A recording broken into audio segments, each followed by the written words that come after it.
आज की कहानी है कोरा कागज। 1996, अब से 25 साल पहले सुबह के 9 बजने को थे। नाश्ते की मेज पर नवीन और पूनम मौजूद थे। नवीन अखबार पढ़ रहे थे और पूनम चाय बना रही थी। तभी राजन वहां पहुंचा और तेजी से कुर्सी खींचकर उस पर जम गया। गुड मॉर्निंग मम्मी पापा, राजन ने कहा। गुड मॉर्निंग बेटा, पूनम ने मुस्कुरा कर जवाब दिया और उसके लिए ब्रेड पर जैम लगाने लगी। मम्मी, सामने वाली कोठी में लोग आ गए क्या? अभी मैंने देखा कि लॉन में एक अंकल कुर्सी पर बैठे हैं। हाँ, कल ही वे लोग यहाँ आए हैं। 3 ही लोगों का परिवार है, माता पिता और एक बेटी है। देवी का नाम है उसका। कल जब सामने सामान उतर चुका था, तब मैं वहाँ जाने ही वाली थी उनसे चाय पानी पूछने के लिए, कि तभी वह बच्ची देविका आ गई। वह पानी लेने आई थी। बड़ी प्यारी है, दिखने में बहुत सुंदर और बहुत मीठा बोलती है। उसने बताया कि वे लोग इंदौर से यहाँ शिफ्ट हुए हैं। ओके, अच्छा मम्मी, मैं चलता हूँ। रितेश मेरा इंतजार कर रहा होगा। सेब खाता हुआ राजन लगभग वहां से भागा। अरे नाश्ता तो ठीक से करता जा, पूनम ने पीछे से आवाज दी। उसने कभी सुनी है तुम्हारी कोई बात? उसके कानों तक पहुंचे तो बात ही क्या है। नवीन चाय का घूंट भरते हुए बोले। आप भी हमेशा उसके पीछे पड़े रहते हैं। यही तो उम्र है उसकी मौज मस्ती करने की। कॉलेज खत्म हुए साल भर हो चला है और कितनी मौज करेगा। रितेश को देखो, आनंद के साथ अब उसने उसका सारा काम संभाल लिया है। आपका बिजनेस कहीं भागा नहीं जा रहा है, राजन ने ही संभालना है। देख लेना, एक बार जिम्मेदारियों में रम गया तो फिर साथ बैठकर बात करने को भी तरस जाएंगे। चलो देखते हैं ऐसा कब होता है। और आज कहाँ गए हैं तुम्हारे साहबजादे? संडे है, बताया तो उसने कि रितेश के साथ गया है। पूनम बर्तन समेटते हुए बोली। रितेश राजन के घर से चंद ही घर छोड़कर रहता था। उनके माता पिता आनंद और लता और राजन के माता पिता नवीन और पूनम, सभी का आपस में अच्छा व्यवहार था। सालों पहले आनंद दिल्ली में नवीन के मोहल्ले में आए थे। रितेश के अलावा उनकी एक बेटी भी थी, जिसका नाम अनु था। बचपन में ही रितेश की बुआ ने उसे गोद ले लिया था। हालांकि इस बात से कोई अनजान नहीं रहा कि असल में अनु आनंद बाबू की बिटिया है। बे औलाद और विधवा सीमा ने अनु को सगी माँ से ज्यादा चाहा। मध्यम वर्गीय परिवार था आनंद बाबू का, पर चूंकि अब उनके पास केवल रितेश ही था, इसीलिए ठीक ठाक गुजारा हो जाता था सबका। तत्पश्चात पार्क में त्योहारों में एक दूसरे से मिलने पर लता और पूनम की भी अच्छी बनने लगी। रितेश का दाखिला भी राजन के स्कूल में ही हो गया था। फिर तो पहले स्कूल फिर कॉलेज, दोनों की दोस्ती परवान चढ़ती गई। हालांकि दोनों काफी विपरीत प्रवृत्ति के थे।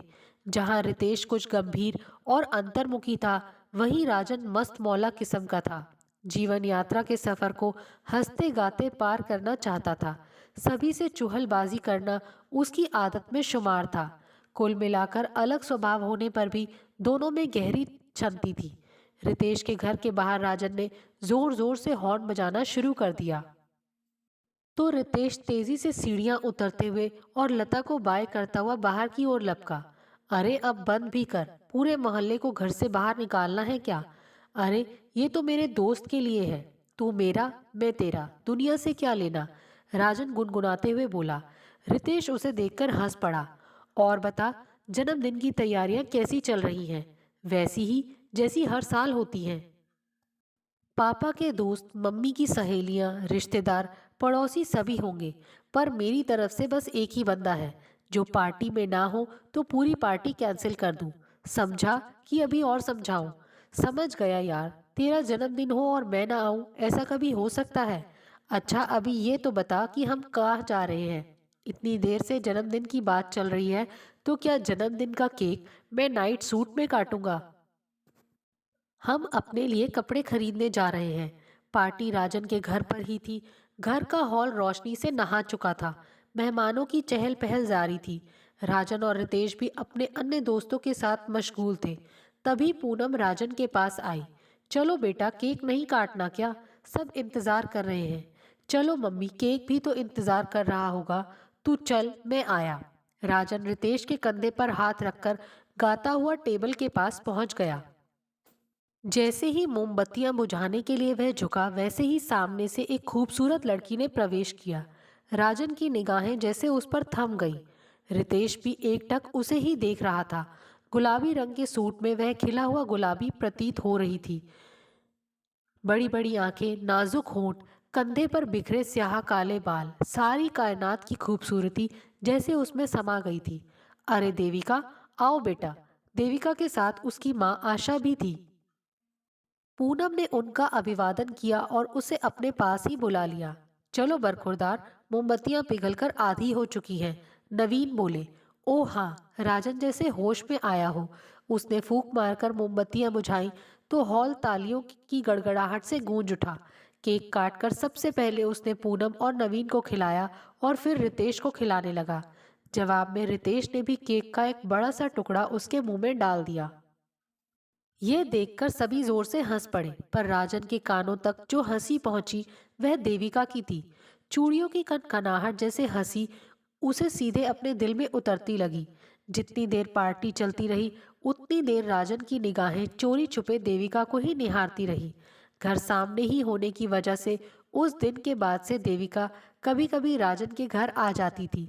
वह पाक कला में काफी निपुण थी, तो अलग अलग तरह के व्यंजन पूनम को चखाने चली आती थी। इसी बीच राजन से भी कभी आमना सामना होता था तो कुछ औपचारिक बातें ही होती थी। पूनम को तो वह शुरू में ही पसंद थी।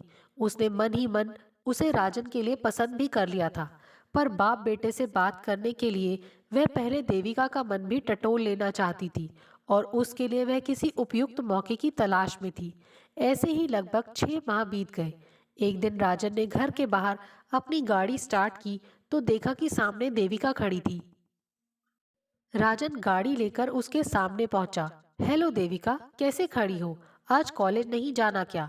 जाना तो है, पर आज पापा की कार नहीं है। उन्हें किसी जरूरी काम से कहीं जाना था, तो आज वे जल्दी ही निकल गए। अब टैक्सी का इंतजार है, तो मैं छोड़ देता हूँ। रास्ता तो वही है। अरे, अभी मिल जाएगी कोई टैक्सी, तुम क्यों तकलीफ करते हो?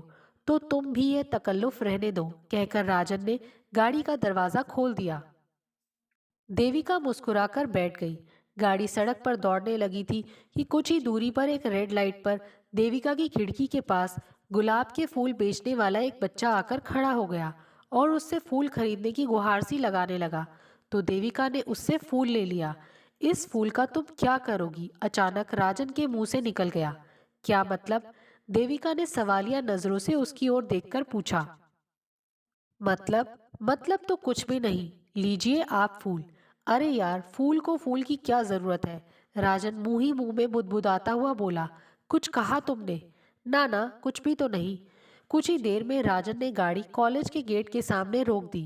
Thank you so much, welcome. Devika मुस्कुराती हुई गेट की ओर चली गई। राजन उसे जाता हुआ देख ही रहा था कि अचानक उसकी नजरें देविका की सीट के नीचे गिरे हुए एक कागज पर पड़ी।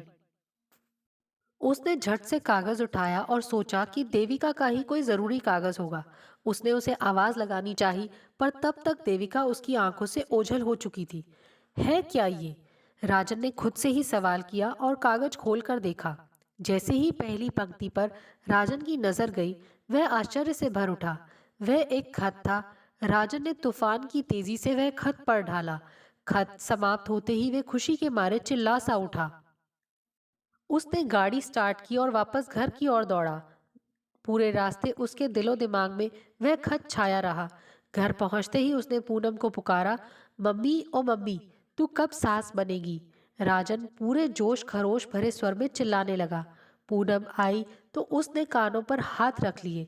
पहले चिल्लाना तो बंद कर। और ये क्या कह रहा है?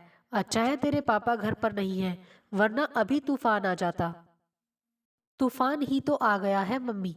आप मेरी शादी की बात करती थी तो अब करवा दीजिए। ऐसे ही करवा दूं? शादी के लिए कोई लड़की भी चाहिए होती है मेरे बच्चे। पूनम लाड भरे स्वर में बोली। लड़की तो है। देविका? सच? देविका तुझे पसंद है? पूनम खुशी से झूम सी उठी। बहुत पसंद है, और आज ही पता चला कि मैं भी उसे पसंद हूँ। क्या कह रहा है? तुझे कैसे पता? क्या उसने कहा है तुझसे? ऐसा ही कुछ। अच्छा, शादी की तैयारियां करो। राजन कुछ उतावला सा हो रहा था और उसका उतावलापन देखकर पूनम हंसती जा रही थी। अरे पागल, ये काम क्या चुटकी बजाते ही हो जाता है? तेरे पापा से बात करनी है और देविका के घर वालों से भी तो। अच्छा, काश चुटकी बजाते ही हो जाता। चुटकी बजाते बजाते राजन अपने कमरे में चला गया। उसे जाता हुआ देखकर पूनम की आंखों में जैसे लाड का सागर हिलोरे लेने लगा। कमरे में पहुंचकर राजन पलंग पर औंधा गिर पड़ा और जेब से खत निकालकर फिर से पढ़ने लगा। प्यारे, आज हमें मिले पूरे 6 महीने हो चुके हैं। वह पार्टी का ही दिन था जब हमने एक दूसरे को पहली बार देखा था। उस दिन ऐसा लगा जैसे तुम्हारी नजरों ने मेरी रूह तक को छू लिया हो। तब से आज तक हुई चंद मुलाकातें ही मेरे मौन प्रेम की साक्षी रही है। आधी अधूरी उन मुलाकातों में जो छोटी छोटी बातें हुई, जैसे तुमने मुझे देखा, उन्हीं पर मेरा विश्वास टिका है। अब मुझे लगता है कि इस पवित्र प्रेम को शब्दों की जरूरत नहीं है। बस अब हमारे माता पिता भी इस खूबसूरत रिश्ते को अपनी मंजूरी दे दें। घर पर मेरी शादी की बात चलने लगी है। तुम अपने माता पिता को इस बारे में बता दो ताकि वह रिश्ते की बात करने घर आ सके। दिल से सदा ही तुम्हारी। न जाने वो खत राजन ने कितनी ही बार पढ़ डाला। पढ़ते पढ़ते ही उसकी आंख लग गई। रात हो गई थी। डाइनिंग टेबल पर नवीन ने राजन के बारे में पूछा तो पूनम ने बताया कि आज तो वह बिना खाए ही सो गया है। क्यों, ऐसा क्या हो गया? वही जो इस उम्र में हो जाया करता है। पहेलियां ना बुझाओ, पहले पूरी बात बताओ। हमें देविका के माता पिता से बात कर लेनी चाहिए। राजन और देविका एक दूसरे को चाहने लगे हैं। यह कब हुआ? क्या आप भी? प्यार किया नहीं जाता, हो जाता है। जैसी माँ वैसा ही बेटा। अरे, पहले कारोबार में मेरा हाथ बटाए, फिर प्यार मोहब्बत में पड़े। शादी तो दूर की बात है। शादी होती है तो जिम्मेदारी का एहसास खुद ब खुद जग जाता है। और फिर राजन ने कौन सी नौकरी ढूंढनी है? अपना कारोबार ही तो संभालना है। वार्तालाप यही समाप्त हो गया। इधर देविका बेहद परेशान हो रही थी। अपने कमरे की एक एक चीज, एक एक किताब वह ढेरों बार छान चुकी थी, पर उस खत का उसे नहीं मिल रहा था। किताब में ही तो रखा था। अंत में थक हार कर वह पलंग पर बैठ गई। उसके सब्र का बांध टूट गया और वो फूट फूट कर रोने लगी। आखिर कहाँ गया खत? वह खत रितेश के लिए था। रितेश और देविका की प्रेम कहानी राजन के जन्मदिन की पार्टी से आरंभ हुई थी। जब वे राजन के घर पहुंची थी तो सबसे पहले उसकी नजरें रितेश से ही मिली थी। रितेश भी उसे ही देख रहा था। फिर पूरी पार्टी में वह कभी खाना एक साथ लेते हुए टकराते तो कभी अपने परिजनों के साथ आपस में हुए परिचय के दौरान एक दूजे को देखते रहे। उस दिन शब्दों की सीमा चाहे हेलो में ही खत्म हो गई, पर दिल से दिल तक की बातें ऐसी थी कि मानो लगता हो जैसे उनका अंत ही नहीं है। पूनम के घर जब भी कोई महफिल जमती तो लता के साथ आशा भी शामिल होती थी। इस तरह आशा और लता की भी अच्छी बातचीत हो गई। पूनम सभी के सामने देविका की पाक कला की खूब तारीफ करती, तो ऐसे में लता एक दिन बोल उठी, अरे तो कभी हमें भी खिलाओ ना। ये सुनकर आशा बोली, क्यों नहीं, ये भी कोई कहने की बात है। फिर एक दिन देविका लता के घर पहुंची तो शायद लता वहां नहीं थी। दरवाजा रितेश ने ही खोला था। दोनों एक दूसरे को देखकर मुस्कुरा दिए। आओ देविका, आंटी नहीं है घर पर क्या? नहीं, कहीं बाहर गई हैं, पर बस अभी आती ही होंगी। ये मैंने खीर बनाई थी, सो मैं उनके लिए लाई हूँ। बस आंटी के लिए, मेरे लिए नहीं? नहीं, ऐसा नहीं है, तुम खा लो। अचकचाकर बोल उठी वो। उसकी हालत देखकर और उसकी बात सुनकर रितेश की हंसी छूट पड़ी। अरे घबराओ मत, बैठो तो सही, मैं पानी लाता हूँ। देविका ने कटोरा मेज पर रखा और सोफे पर बैठ गई। उसका दिल सीने में इस कदर धड़क रहा था जैसे उछलकर बाहर आ जाएगा। तभी रितेश पानी ले आया। देविका ने एक ही सांस में गिलास खाली कर दिया। अच्छा, मैं चलती हूँ कहकर वह तेजी से वहां से निकलने की हुई। अरे देविका, सुनो तो। रुको देविका। देविका के कदम वहीं जम गए। मुश्किल से उसने पीछे घूम कर देखा। रितेश सधे कदमों से देविका के पास पहुंचा। देविका की पलकें मानो टनों भरी हो उठी। वे खामोश पर खूबसूरत पल शायद उन दोनों के लिए उन अनमोल मोतियों के समान हो चुके थे जिन्हें वे सदा सहेज कर रखना चाहते थे। ऐसा लग रहा था जैसे वक्त वहीं थम गया हो। तभी रितेश ने खुद को संभाला। ओ हाँ, ठीक है देविका, मम्मी आएंगी तो मैं उन्हें बता दूंगा कि तुम आई थी। ये सुनकर देविका की नजरें ऊपर उठी तो वह फिर से मुस्कुराकर वापस लौट गई। एक दिन रितेश को रास्ते में देविका के पिता मोहन मिल गए थे। रितेश ने उन्हें घर छोड़ने के लिए अपने स्कूटर पर बिठा लिया। तब बातों ही बातों में उन्होंने रितेश से देविका की पढ़ाई में एक कठिन विषय का जिक्र किया। तो रितेश ने कहा कि वह एक दिन घर आकर कुछ जरूरी नोट्स दे देगा, जिससे देविका की काफी मदद हो जाएगी। तब 3-4 बार रितेश ने उसके घर जाकर उसकी फाइल पूरी बनवा दी थी। इन्हीं कुछ मुलाकातों में देविका उसके प्रति बहुत ज्यादा आकर्षित हो चुकी थी। एक दिन उसने शरारत करते हुए रितेश की चाय में नमक मिला दिया। सोचा था कि गुस्सा करेगा, पर वह बिना किसी शिकायत करे जब पूरी चाय पी गया तो देविका की आंखें भर आईं, अपने प्रति ग्लानि से और उसके पति प्रति प्यार से। आज शाम को भी रितेश घर आने वाला था, इसीलिए देविका ने अपने मनोभाव खत में उतार दिए थे और आज वह एक उपयुक्त मौका देखकर वह खत उसे देना चाहती थी। शाम को रितेश घर आया तो आशा ने उसे बिठाकर देविका को आवाज लगाई। देविका का मुरझाया चेहरा देखकर रितेश असमंजस में पड़ गया।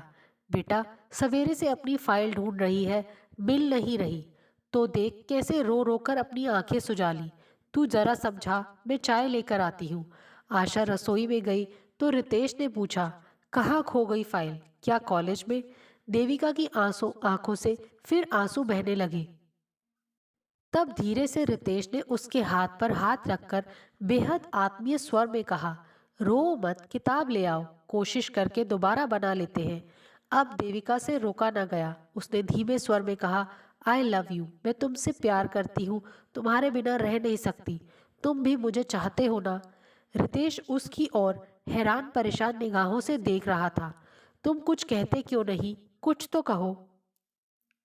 रितेश के मुंह से कोई बोल ना निकला। देविका को जैसे उसका जवाब मिल गया। अपनी रुलाई रोकने के लिए उसने दुपट्टा अपने मुंह में दबा लिया और तेज कदमों से वहां से चली गई। रितेश अवाक खड़ा रह गया और कुछ पलों बाद वहां से चला गया। अगले दिन उसने देविका के घर फोन लगाया। ज्यादातर फोन आशा ही उठाती थी, पर उस दिन देविका ने उठाया। हेलो। देविका की आवाज बेहद उदासीन थी। हेलो देविका। रितेश की आवाज गंभीर थी। रितेश, तुम? देविका एक अनजानी सी खुशी से भर उठी। देविका, जानता हूं जो कल तुम पर बीती, जो कल तुमने महसूस किया, पर देविका, मैं मजबूर हूं या शायद तुम्हारे निश्चल प्रेम का मैं हकदार नहीं। तुम सुन रही हो देविका? हाँ, सुन रही हूँ। देविका को अपनी ही आवाज जैसे एक कुएं से आती प्रतीत हुई। पापा अब बेहद कमजोर हो चुके हैं। उन्हें उनकी जिंदगी की शाम में अब आराम देना है। अन्नू दी की जिम्मेदारी से भी मैं मुंह नहीं मोड़ सकता। देविका, इस वक्त अपने सुनहरे सपने साकार करने का मादा मुझ में नहीं है। मुझे माफ कर देना। शायद मैं ही बदनसीब हूँ। कोई बहुत खुश नसीब होगा जिसकी जिंदगी में तुम उजाला करोगी। फोन कट चुका था। देविका जड़वत होकर रह गई। शायद अर्धविक्षिप्त सी होकर नीचे ही गिर पड़ती अगर आशा ने उसके पीछे आकर उसे संभाला नहीं होता। क्या हुआ देविका, तू पथरा सी क्यों गई? आशा ने घबराए स्वर में पूछा। मम्मी, शायद मैं अब इम्तिहान पास न कर पाऊं। रितेश के साथ अब दोबारा फाइल तैयार करना नामुमकिन है। देविका शून्य में देखती हुई बोली, अरे बेटे, इस समय इम्तिहान को भूल जा और एक खुशखबरी सुन। पूनम का फोन आया था सवेरे। उन्होंने तुझे राजन के लिए मांगा है बेटी। आशा का स्वर खुशी से सराबोर था। फिर आपने क्या जवाब दिया मम्मी? ये सुनकर देविका कुछ सन सी पड़ गई। यह कोई समय लेकर सोचने की बात है। मैंने झट से हाँ कर दी। ये क्या किया आपने? मैं और राजन, हम दोनों बिल्कुल अलग अलग हैं। मैं राजन से प्यार नहीं करती। मैं ये शादी नहीं कर सकती। देविका ने भर्राए स्वर में कहा।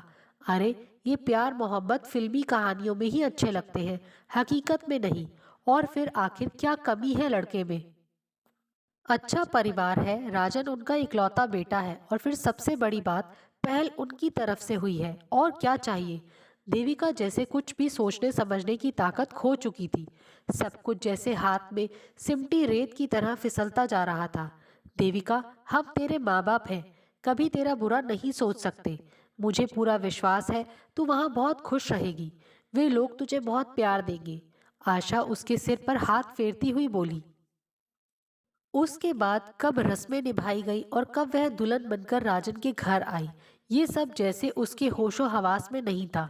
इस दौरान रितेश वहां उपस्थित नहीं था। वह सीधा राजन के घर पहुंचा था। विदाई के बाद राजन के घर में हुई रस्मों में जब देविका ने रितेश को राजन के साथ हंसते बोलते देखा तो उसके दिल में एक हूक सी उठी। क्या कोई एहसास नहीं है इसे मेरी भावनाओं का, मेरे जज्बातों का? क्या कभी भी एक दिन के लिए, एक पल के लिए भी इसने मुझे नहीं चाहा? मैंने तो अपना सर्वस्व प्रेम इस पर अर्पित कर देना चाहा था, पर ये इस कदर निष्ठुर क्यों है? क्या मैं इसकी जिम्मेदारियां निभाने में सहभागी नहीं बन सकती थी? इसने मुझे इस काबिल भी नहीं समझा। उफ, अगर ये मेरे सामने रहा तो मैं पागल हो जाऊंगी। देविका और बर्दाश्त न कर सकी। संपूर्ण ब्रह्मांड जैसे उसे घूमता सा लग रहा था। अगले ही पल वह बेहोश हो चुकी थी। आंखें खुली तो एक सजे धजे कमरे में उसने खुद को पाया। वह उठी तो चूड़ियों और पायलों की आवाज से राजन भी जाग गया, जो उसके साथ ही अधलेटी अवस्था में था। अब कैसी हो?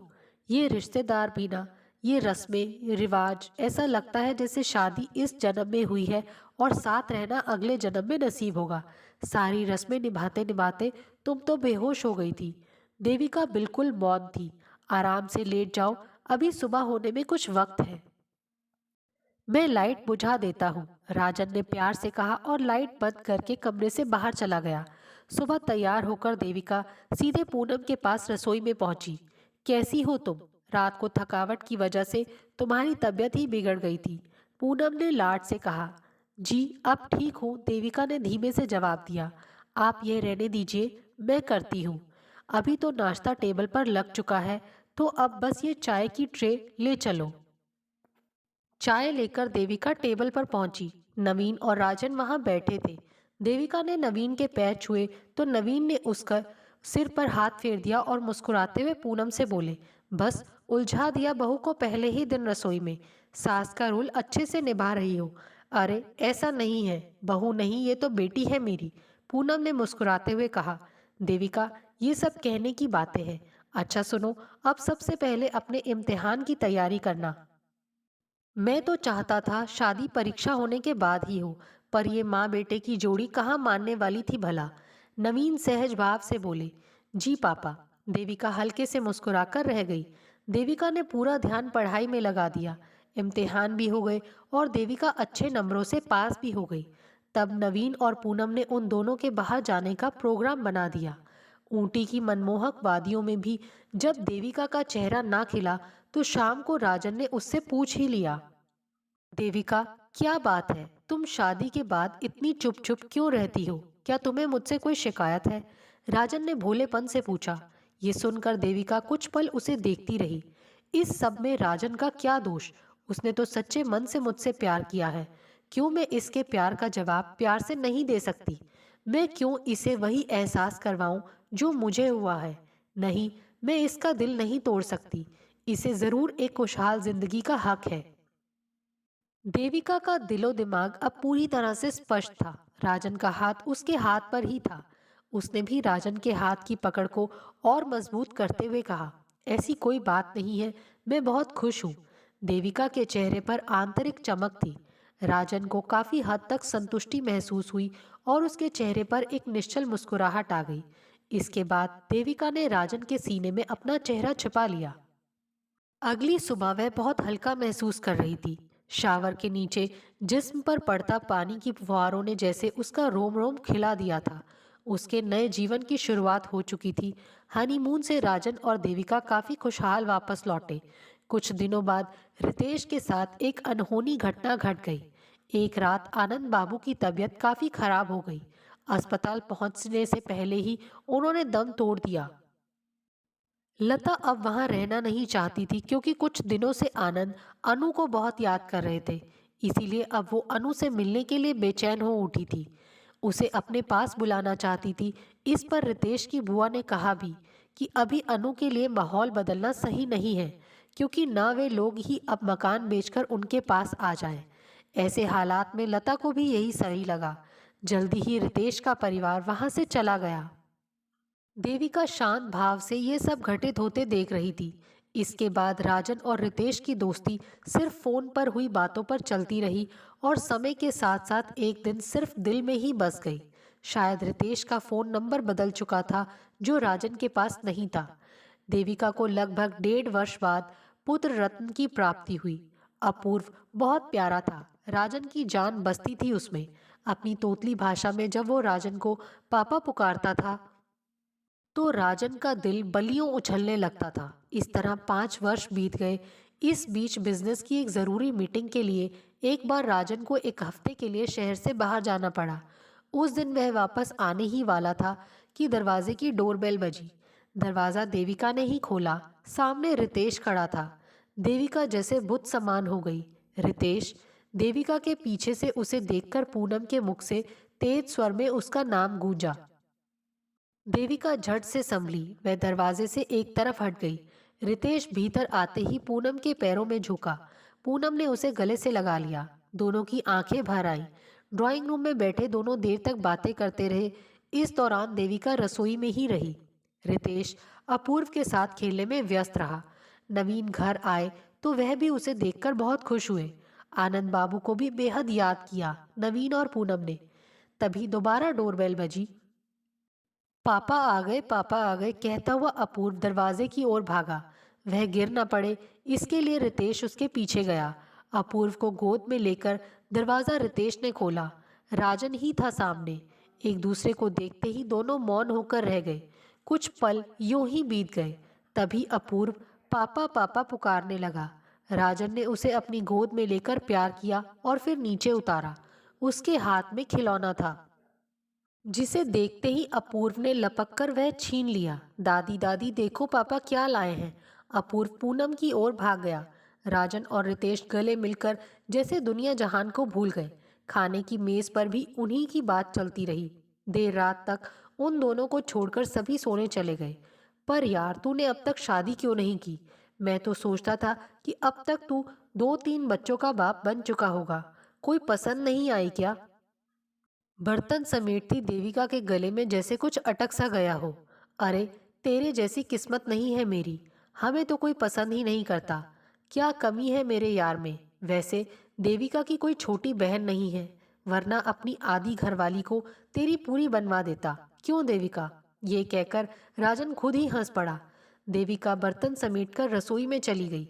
बात खत्म करने की नीयत से रितेश उठा और बोला, चल यार चलता हूँ। होटल में कमरा लिया हुआ है, रात वहीं रुकूंगा। कल 12 बजे की फ्लाइट है वापसी की। शर्म नाम की चीज़ नहीं है तुझ में। अपना घर होते हुए भी क्या होटल में कोई रुकता है? यहाँ रुक रहा है तू। अब इसके आगे कोई एक्सक्यूज़ नहीं देना। तू बैठ, मैं अभी आता हूँ। कहकर राजन अपने कमरे की ओर चला गया। रात भर रितेश करवटें बदलता रहा। सवेरे 5:15 बजे के करीब वह बाहर निकला तो देखा देविका लॉन में पानी दे रही थी। रितेश उसी ओर चला गया। गुड मॉर्निंग, तुम यहाँ कैसे?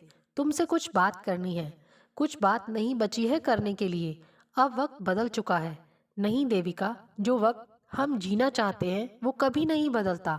बदलते तो हम खुद हैं, क्योंकि खुद को परिस्थितियों के अनुसार ढाल लेते हैं। आओ मेरे साथ उधर बैठे। आज बहुत कुछ है तुम्हें बताने के लिए। न जाने किस भावना के वशीभूत होकर देविका उसके पीछे चल दी। कोने में रखी कुर्सियों पर दोनों बैठ गए। रितेश ने बोलना शुरू किया। जिस दिन तुम्हें पहली बार देखा था उसी दिन से दिल में अपना मान लिया था तुम्हें, पर इजहार करने का ना तो कोई मौका मिला और ना ही हिम्मत पड़ी, या यूँ कहो कि चाहकर भी मना ना कर सका। क्यों? देविका जैसे शून्य में देखती हुई बोली। शायद तुम्हें पता नहीं कि मेरी बड़ी बहन अनुदी, जो सीमा भुआ के पास है, वो चलने फिरने में असमर्थ है। उनके जन्म के समय मम्मी जैसे मौत के मुंह से बाहर आई थी। कितने ही हफ्ते वे बिस्तर में ही रही। तभी से अनुदी बुआ के पास ही पली बड़ी हैं और मम्मी जब घर आई थी तब भी वे बेहद कमज़ोर थी। उन्हें स्वयं देखभाल की सख्त ज़रूरत थी। ऐसे में अनुदी का ध्यान रखने में वे असक्षम थी। देविका पूरे ध्यान से उसकी बातें सुन रही थी। वह अकेली थी और अनुदी से उनका लगाव अब एक माँ से ज़्यादा हो चला था। ऐसे में हालात को देखते हुए बुआ ने अनुदी को अपने साथ ले जाना चाहा, तो मम्मी पापा मना न कर सके। वक्त के साथ भी माँ की कमजोरी उभर नहीं पा रही थी। उनके इलाज का खर्चा और अन्य खर्चों ने जैसे पापा को समय से पहले कमजोर कर दिया हो। धीरे धीरे मम्मी की तबीयत में सुधार हुआ।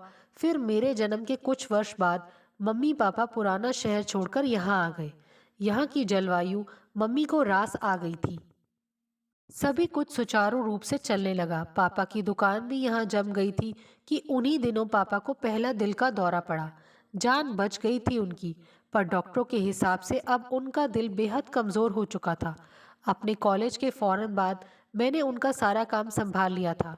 तभी तुमसे मुलाकात हुई। जो थोड़ा बहुत भी तुम्हें जाना वही बहुत था मेरे लिए। तुम्हारे लिए प्यार बढ़ता ही जा रहा था। तब तो और भी बढ़ गया जब चाय नमकीन मिली। रितेश उसकी ओर देखकर धीमे से हंस पड़ा। देविका की आंखों से जैसे आंसुओं की झड़ी बह निकली। एक दिन बुआ का फोन आया कि अनु दी की तबीयत खराब हो गई है। उन्हें वहां अस्पताल में एडमिट करवाया गया था। मम्मी और मैं गए थे बुआ के घर। तब वहां जाकर पता चला कि अनु दी की तबीयत संभल चुकी है और उन्हें डिस्चार्ज कर रहे हैं। तब बहुत मुश्किल से मैं तुम्हारी शादी वाली रात तक पहुंच सका था, सिर्फ राजन की वजह से। पर पापा को जैसे आते वक्त के कुछ ऐसे एहसास हो चुके थे। एक दिन अनु दी को देखने की इच्छा के साथ ही उन्होंने प्राण त्याग दिए। फिर तो मम्मी का भी यहाँ रहना बहुत मुश्किल हो चला था। रितेश कुर्सी से उठ खड़ा हुआ, कुछ कदम चला और फिर दोबारा बैठ गया। देविका दम साधे उसी को देख रही थी। एक गहरी सांस लेने के बाद रितेश ने दोबारा कहना शुरू किया, फिर तो आगे जो हुआ तुम्हें पता ही है। अब मम्मी भी यहाँ रहना नहीं चाह रही थी, तो जल्दी हम यहाँ से चले गए। वहाँ पहुँचने पर देखा कि अनु दी काफ़ी कमज़ोर लग रही थी। बहुत इलाज के बाद भी साल बीते न बीते वह हम सबको छोड़कर चली गई। देविका की जबान जैसे तालू से चिपक गई हो। रितेश, वह मुश्किल उसके मुंह से निकला। इस अनहोनी घटना के बाद मैंने एक छोटी सी कंपनी में नौकरी कर ली।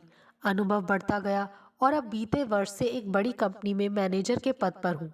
इस शहर में आने का मौका मिला तो भला तुम लोगों से मिले बिना कैसे रहता। देविका अब भी निशब्द ही थी। देविका, अनजाने में ही सही कभी तुम्हारा दिल दुखाया हो तो माफ कर देना मुझे, पर सच तो यही है कि सदा तुम्हें ही चाहा है। यहाँ अब और ज्यादा नहीं रुक पाऊंगा। फौरन ही निकल रहा हूँ। मोबाइल अभी बंद ही रखूंगा। प्लीज राजन को तुम संभाल लेना। अच्छा, चलता हूँ। कुछ भी ना कह सकी देविका, बस उसे जाता हुआ देखती रही। क्यों होता है ऐसे? क्यों जो हम चाहते हैं वही हमें नहीं मिलता? काश सब वैसा ही होता जैसा वह चाहती थी। प्लेन टेक ऑफ हो चुका था। कुछ देर बाद रितेश की नज़र खिड़की से बाहर गई। जिस तरह सब धुंधला होता जा रहा था, हर शय जैसे छोटी होते होते आंखों से ओझल हो रही थी। काश इंसानी जिंदगी भी वैसी ही होती। काश अतीत को भूलकर ऊपर उठ जाना इतना ही आसान होता। राजन उसके जाने की बात सुनकर कुछ व्यक्त न कर सका। वह जानता था कि रितेश यहाँ ज्यादा नहीं रुक पाएगा। देविका से आमना सामना उसे सहज न होने देगा। काश राजन के जीवन से उसकी सुहागरात निकल जाती। जब उसने अर्ध बेहोशी की अवस्था में देविका के मुंह से रितेश का नाम सुना था। मेरा खत कहाँ गया? रितेश, तुम क्यों मुझे छोड़कर चले गए? I love you Ritesh. ये सुनकर राजन के कानों के पास जैसे कोई जोरदार धमाका हुआ हो। उसके दिलो दिमाग में खत का पूरा नजारा घूम गया। खत में सिर्फ आर लिखा था। ओह, तो वह खत रितेश के लिए था और उसने समझा कि उसके लिए है। काश वह यह सच ना जान पाता। ये एक काश सदा के लिए उन तीनों की जिंदगियों में घर कर गया। पर परिस्थितियों के चलते जिसने जो किया वही सही साबित हुआ। ये सच है कि काश ही जीवन का वह भाव है जिसके जरिए सपने बुने भी जाते हैं और टूट भी जाते हैं। पर जीवन का दूसरा सबसे बड़ा सच यह है कि हमें हकीकत के धरातल पर हंसते मुस्कुराते हुए ही चलना होगा। पथरीले रास्तों में आने वाली कठिनाइयों और चुनौतियों को महज वक्ती अवरोध समझकर सामना करना ही होगा। यही जीवन की सच्चाई है। जीवन तो एक ऐसा कोरा कागज के समान है जिसकी प्रत्येक इबारत हम स्वयं लिखते हैं, स्वयं चुनाव करते हैं कि किस राह पर यह जीवन सफर तय करना है और कौन इसमें हम सफर बनेगा। मंजिल यकीनन हमारे अनुरूप ही आकार लेगी, बस इसी विश्वास की जड़ें जमानी होंगी। एयर होस्टेस ने रितेश के पास जाकर चाय के लिए पूछा। चीनी नहीं, एक चम्मच नमक। रितेश ने हंसते हुए कहा। जी क्या? सुनकर वह चौंक पड़ी और रितेश खुलकर हंस पड़ा। इधर देविका अपूर की खास फरमाइश पर आलू का पराठा बनाने रसोई में चली गई और राजन तो बार बार रितेश को फोन मिला रहा था। अरे, तुम देर से सोकर उठे हो, वह तो अभी फ्लाइट में होंगी, कुछ देर बाद फोन मिला लेना। देविका ने कहा। अब फोन क्या मिलाना, अगले हफ्ते हम भी चलते हैं ना। एक सरप्राइज लता आंटी को हम भी दे देते हैं और इस बार पक्का इसकी शादी का जश्न मनाकर ही लौटेंगे। क्यों, ठीक है ना? राजन के इस सवाल का जवाब देविका ने एक निश्चल मुस्कुराहट के साथ हाँ के इशारे में सिर हिलाकर दिया। दोस्तों, आपको हमारी ये कहानी कैसे लगी? प्लीज़ कमेंट्स करके बताइए। Thanks for watching this video.